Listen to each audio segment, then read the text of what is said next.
No, que lo del desencanto es un hecho real, es un hecho objetivo. Porque vamos a ver, ¿acaso no nos hemos sentido todos alguna vez en la vida, tras la derrota de tantas luchas, como frustrados? Una sensación como de vacío, casi como huérfanos. Miras a tu alrededor y ¿qué ves? Cinismo. Nada más que cinismo. Hay gente que con la excusa del desencanto deja plantada a la familia, se compra un libro, una túnica y se mete en una secta. Bueno, hay otros que dejan el trabajo y se montan un restaurante vegetariano o macrobiótico.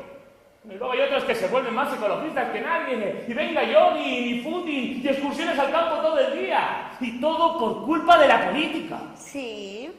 Y los hay quien se dejan a la mujer y se montan un burdel casero de uso individual.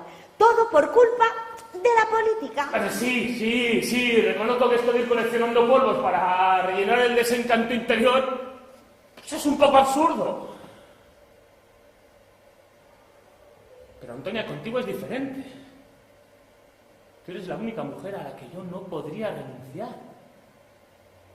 ¿Qué más quiero en este mundo? Mi refugio seguro. Mi nido calentito. Mi madre.